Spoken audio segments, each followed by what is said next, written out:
Assalamualaikum warahmatullahi taala wabarakatuh. Nama saya Muhammad Haris bin Kamaruddin, nombor metrik AA191826. Hari ini saya akan membentangkan tentang lab test yang telah dibuat. Untuk lab kali ini, saya perlu menggunakan RapidMiner untuk belajar mengenai pemprosesan teks. Pemprosesan teks adalah mekanisasi automatik penciptaan atau pengubahsuaian teks elektronik. Ini adalah model sains data visual yang digunakan untuk merancang aliran kerja untuk pengesahan model mempercepat prototipe. Dengan RapidMiner Studio, seseorang dapat mengakses, memuat dan menganalisis data berstruktur tradisional dan data tidak berstruktur seperti teks, gambar dan media. Ia juga dapat mengekstrak maklumat dari jenis data ini dan mengubah data tidak berstruktur menjadi berstruktur. RapidMiner Studio dapat menggabungkan data berstruktur dengan data tidak terstruktur dan kemudian memanfaatkan semua data untuk analisis ramalan. Set keupayaan pemodelan dan algoritma pembelajaran mesin yang tiada tandingannya untuk pembelajaran yang diawasi dan tidak diawasi adalah fleksibel, mantap dan memungkinkan untuk fokus membangun model yang terbaik untuk setiap kes penggunaan. RapidMiner Studio menyediakan kaedah untuk menganggap prestasi model dengan tepat. Perisian ini juga menyokong pelbagai bahasa skrip meliputi kes penggunaan sains data dan tidak begitu tanpa menggunakan program perisian. Text Preprocessing. Text preprocessing ialah proses penyediaan data teks sehingga mesin dapat menggunakan hal yang sama untuk melakukan tugas seperti analisis, ramalan dan lain-lain. Terdapat banyak langkah yang berbeza dalam pemprosesan teks, tetapi dalam artikel ini, kita hanya akan membiasakan diri dengan kata berhenti, mengapa kami membuatnya dan pelbagai perpustakaan yang boleh digunakan untuk menghapusnya. Dalam sebarang tugas pembelajaran mesin, membersihkan atau memproses data sama pentingnya dengan pembuatan model jika tidak lebih.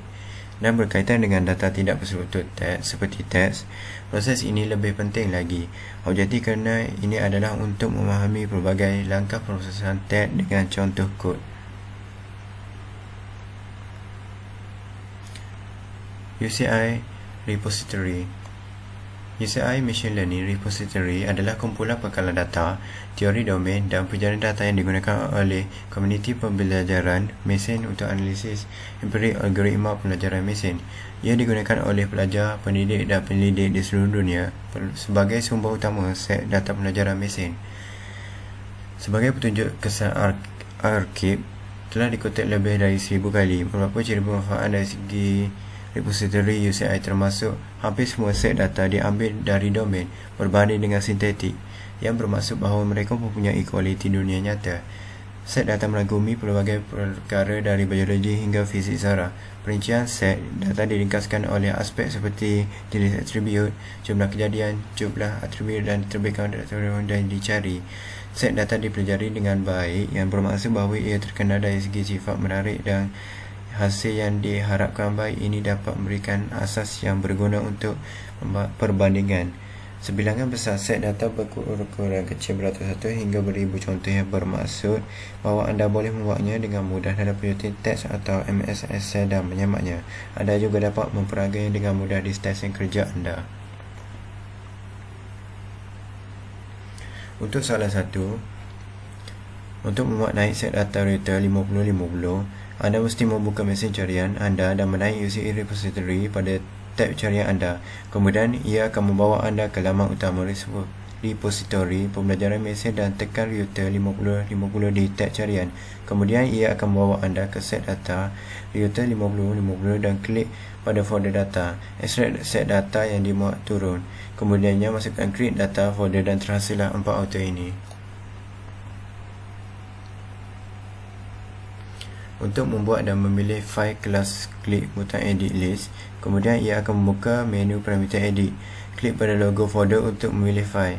Pilih fail dan masukkan nama kelas. Kemudian klik pada butang apply. Seperti yang anda lihat, pengeditan daftar berubah menjadi satu yang berarti anda sudah memasukkan fail data. Untuk menambahkan lebih daripada satu fail, anda boleh mengklik pada butang add entry dan ia akan menambahkan baris untuk directory kelas. Isi baris directory pada butang apply untuk menambah kelas lagi. Seperti yang anda lihat, penomoran senarai-senarai berubah menjadi 4, itu bermakna anda sudah menambah 4 kelas. Seterusnya, soalan ketiga. Tokenization adalah proses penggantian data sensitif dengan simbol pengenalan unik yang menyimpan semua maklumat penting mengenai data menjejaskan keselamatannya. Tokenization yang bertujuan untuk meminimkan jumlah data yang perlu disimpan oleh perniagaan telah menjadi cara yang popular untuk perniagaan kecil dan menengah untuk meningkatkan keselamatan transaksi kad kredit dan e-dagang sambil meminimumkan kos dan merumitkan pematahan dengan industri piawaian dan peraturan kerajaan. Lower casing dan upper casing adalah salah satu proses pemprosesan teks. Proses ini penting untuk menjadikan output lebih konsisten dan lebih tepat. Variasi yang berbeza dalam kapitalisasi input akan memberikan pelbagai jenis output atau tidak ada output sama sekali. Lower casing adalah teknik pemprosesan teks biasa. Ideanya adalah untuk menukar teks input ke dalam format casing yang sama sehingga teks diperlakukan dengan cara yang sama. Ini lebih guna untuk teknik faktorisasi teks seperti frekuensi TDIF kerana ia membantu menggabungkan perkataan yang sama sehingga mengurangkan pendua dan mendapatkan jumlah atau nilai TDIF yang betul.